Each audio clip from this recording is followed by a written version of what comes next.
विषाणु या virus. Basically क्या पढ़ेंगे? वायरस। बाबू जो वायरस है इसकी खोज जिसने की थी उसका नाम है इवानोवस्की।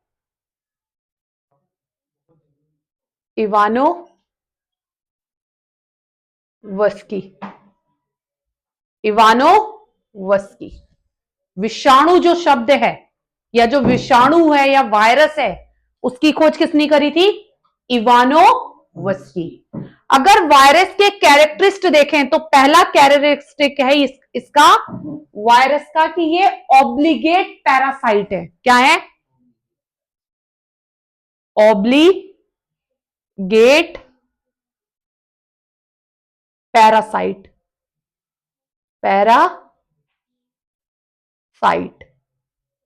ऑब्लिगेट पैरासाइट का मतलब क्या होता है?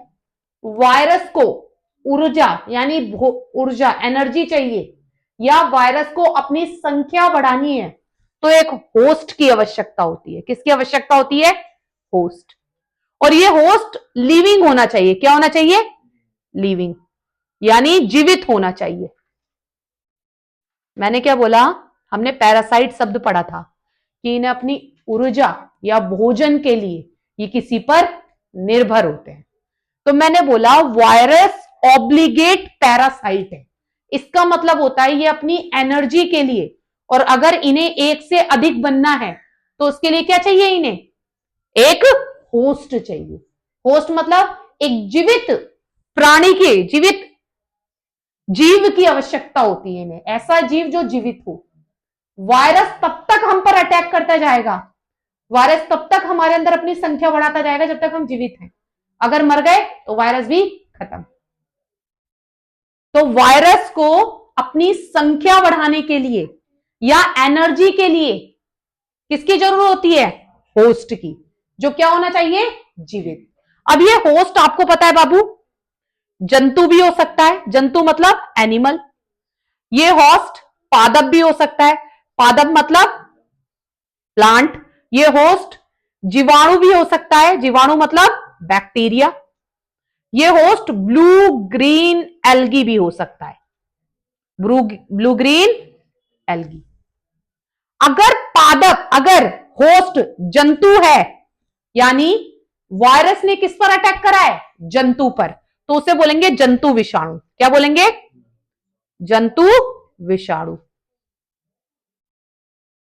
जैसे एचआईवी का विषाणु। किसका विषाणु? एचआईवी विषाणु। किस पर अटैक करता है? जंतु पर। और जंतु पर अटैक क्यों करता है? अपनी एनर्जी के लिए और अपनी संख्या को बढ़ाने के लिए। एचआईवी, बर्ड फ्लू सुना होगा आपने। बर्ड फ्लू चिकन को हो रहा था, चिकन में हो रहा था। चिकन क्या है? एक जंतु। हैन क्या है? जंतु। अब आता है पादप। अगर पादप पर अटैक कर रहा है विषाणु तो इसे बोलेंगे पादप विषाणु। क्या बोलेंगे? पादप विषाणु। अगर जीवाणु पर अटैक कर रहा है, बैक्टीरिया पर, तो इसे बोलेंगे बैक्टीरियोफेज। क्या बोलेंगे? बैक्टीरियोफेज।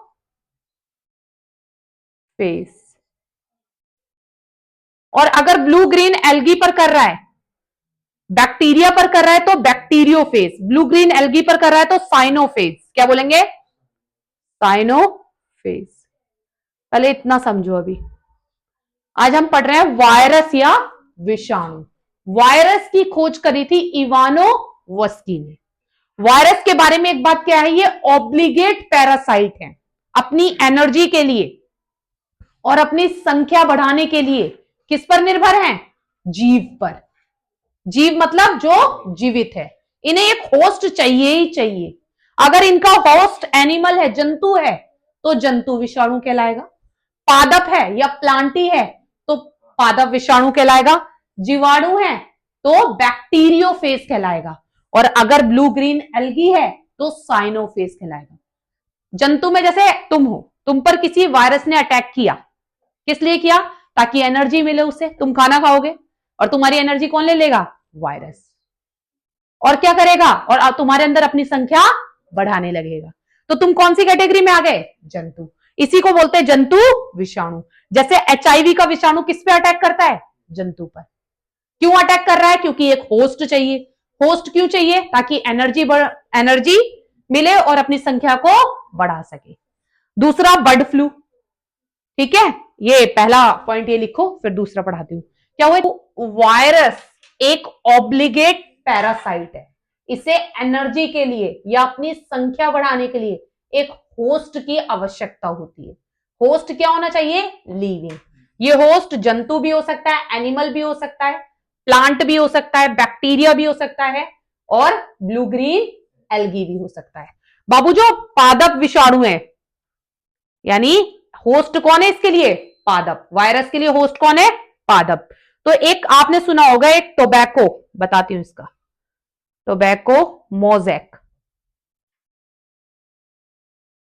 आपने देखा है तंबाकू की पत्ती होती है, बीड़ी देखी? बीड़ी, उस एक पत्ती होती है ना उसकी, उस पत्ती की खेती की जाती है। अगर उस पर वायरस लग गया, किस पर? तंबाकू की पत्ती पर अगर वायरस लग गया तो उसमें छेद से कर देता है। वो क्या कर देता है?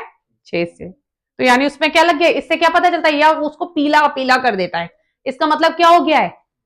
वायरस का अटैक हो गया है। तो समझ में आ गया ऑब्लिगेट पैरासाइट क्या होता है। दूसरा पॉइंट है वायरस के बारे में, वायरस के बारे में दूसरा पॉइंट है कि जो वायरस होते हैं ये लिविंग केमिकल है। क्या है? Living chemical. यानी वायरस एक तरीके का केमिकल है। क्या है? केमिकल। पूरी वायरस की अगर संरचना देखोगे तो वो एक केमिकल से बनी है। इसका नाम है न्यूक्लियो कैप्सिड। क्या नाम है? Nucleo capsid.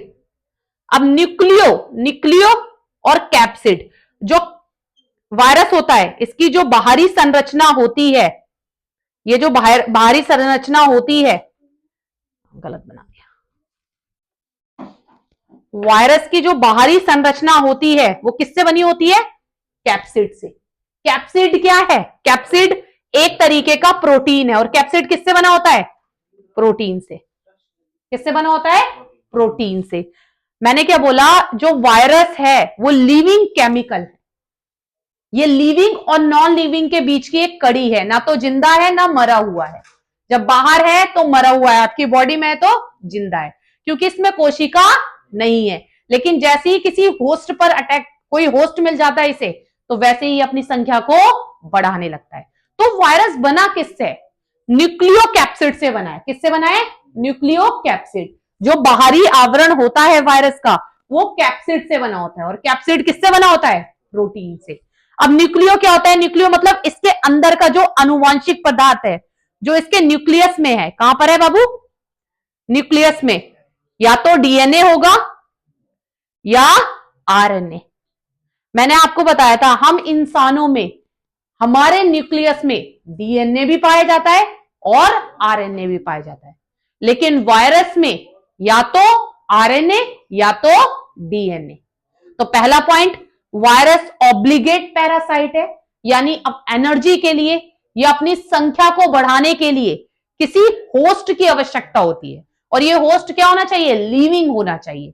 ये होस्ट जंतु भी, एनिमल भी हो सकता है, प्लांट भी हो सकता है, बैक्टीरिया भी हो सकता है, और साइनोबैक्टीरिया भी हो सकता है। फिर मैंने बोला वायरस है क्या? एक लिविंग केमिकल है। किससे बना होता है? न्यूक्लियो कैप्सिड से। न्यूक्लियस में इसके या तो डीएनए होगा या आरएनए होगा। लेकिन बाहरी आवरण या बाहरी संरचना किससे बनी होती है? कैप्सिड। और कैप्सिड किससे बना होता है? प्रोटीन से। इतना लिखो।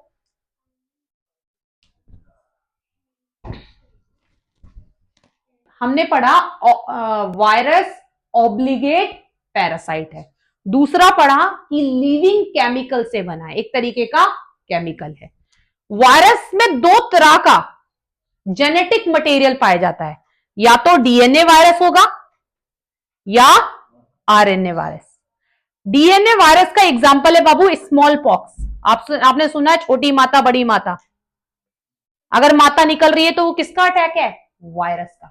और उस वायरस में जेनेटिक मटेरियल क्या है? डीएनए। तो डीएनए वायरस की वजह से क्या होता है? Small pox.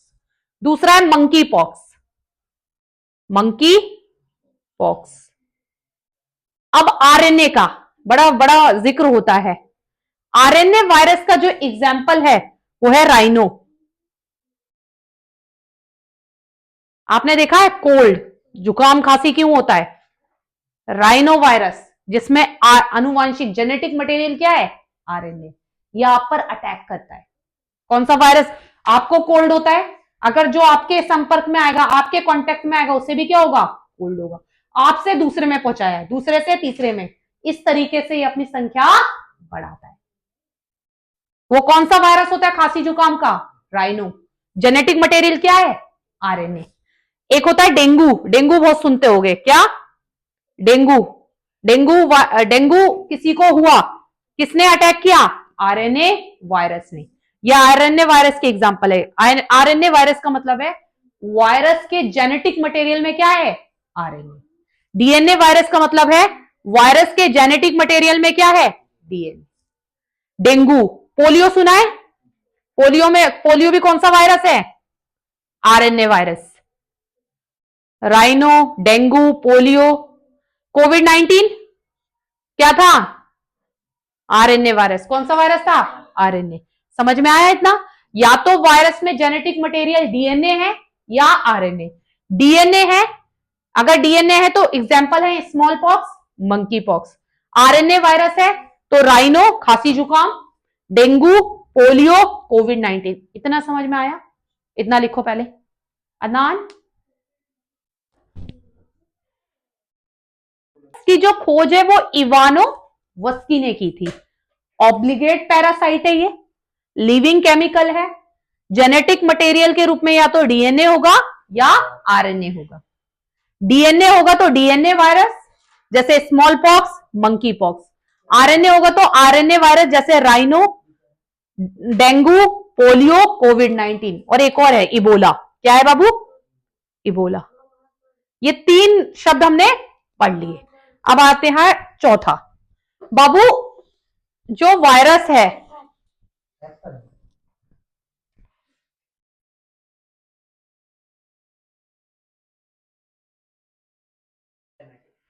फोर्थ बाबू, जो वायरस है, मैंने बोला वायरस एक केमिकल से बना हुआ है। किससे बना हुआ है? केमिकल से, जिसे हमने बोला लिविंग केमिकल। वायरस एक केमिकल से बना है, तो इस केमिकल को आप लैब में बना सकते हो। वायरस को लैब में बनाया जा सकता है क्योंकि उसमें कोशिका तो है नहीं। फर्स्ट क्लास में ही मैंने बताया था कि अगर कोशिका है, कोशिका फंडामेंटल यूनिट है लाइफ की, और कोशिका को लैब में नहीं बनाया जा सकता, लेकिन वायरस को लैब में बनाया जा सकता है। इस प्रोसेस को, वायरस को जब लैब में बनाते हो तो इसे बोलते हैं आर्टिफिशियल सिंथेसिस या सिंथेसिस। क्या बोलते हैं? सिंथेसिस। इसका संश्लेषण, सिंथेसिस मतलब इसको लैब में बनाया जा सकता है। लेकिन बाबू इस वायरस की संख्या को आप लैब में नहीं बढ़ा सकते। संख्या नहीं बढ़ा सकते। वायरस को बना सकते हो आप, वायरस को लैब में बना लोगे, लेकिन वायरस को संख्या बढ़ाने के लिए होस्ट चाहिए ही चाहिए होगा। होस्ट क्यों चाहिए? क्योंकि तभी उसको एनर्जी मिलेगी, तभी वो अपनी संख्या को बढ़ा पाएगा। यानी सिंथेसाइज कर सकते हो, कल्चर नहीं कर सकते। 2 शब्द उस दिन पढ़ाए थे ना, सिंथेसाइज मीनिंग क्या होता है और कल्चर मतलब क्या होता है।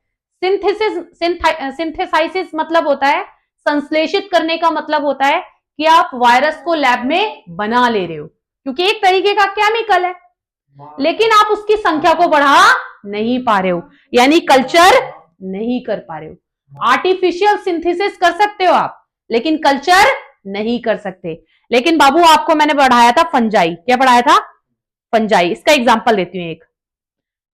बारिश के मौसम में एक रोटी को रखना, जहां आसपास थोड़ा पानी हो, रोटी रख देना, उसमें कवक, फंगस लगनी शुरू हो जाएगी। क्या लग जाएगी? फंजाई। फंजाई उसमें लगेगी, कवक लगेगी।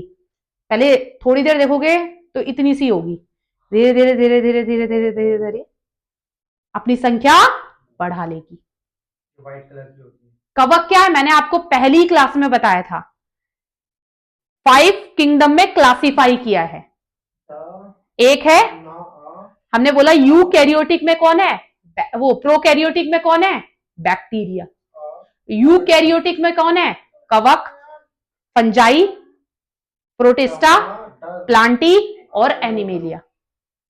मैंने एक बात बोली थी कि ये पांचों के पांचों किंगडम, जो किंगडम 5 बताए हैं, ये पांचों के पांचों ऑर्गेनिज्म किससे बने हैं? सेल से। तो फंजाई किससे बनी है? सेल से। कोशिका है, इसको रोटी मिली, बारिश का मौसम था, रोटी मिली, उस पे लग गई, धीरे धीरे धीरे धीरे अपनी संख्या इसने बढ़ा ली। यानी जो कोशिकीय जीव होते हैं उनको आप लैब में बना नहीं सकते, सिंथेसाइज नहीं कर सकते, लेकिन कल्चर कर सकते हो, लेकिन उनकी संख्या बढ़ा सकते हो। देखा ना, रोटी पर एक कवक, दूसरी, तीसरी, चौथी, एक लंबी लाइन बन गई, व्हाइट व्हाइट सा हो जाता है पूरा। क्यों? क्योंकि ये कोशिकीय संरचना है और कोशिका को लैब में बनाया नहीं जा सकता, लेकिन इनकी संख्या बढ़ाई जा सकती है। तो ये क्वेश्चन आया था कि किसको कल्चर किया जा सकता है। तो एग्जाम्पल था जीवाणु, एग्जाम्पल था विषाणु, एग्जाम्पल था कवक। तो किसे कल्चर किया जा सकता है? बैक्टीरिया को, जो कोशिकीय संरचना है, जीवाणु भी कोशिकीय संरचना है, उसको भी कल्चर किया जा सकता है। कवक भी कोशिकीय संरचना है, उसे भी कल्चर किया जा सकता है। किसे नहीं किया जा सकता? विषाणु यानी वायरस को। किसे नहीं कर सकते? वायरस को। वायरस को, क्योंकि वायरस को एक होस्ट चाहिए ही चाहिए, जहां वो अपनी संख्या भी बढ़ाएगा और उससे एनर्जी भी गेन करेगा। लेकिन जो कोशिकीय जीव हैं वो अपनी संख्या तो बढ़ा सकते हैं, उनकी संख्या तो बढ़ा सकते हो आप, कल्चर तो कर सकते हो उन्हें, लेकिन फंडामेंटल यूनिट है लाइफ की कोशिका, उसे लैब में बना नहीं सकते। इतना समझ में आया? इतना लिखो।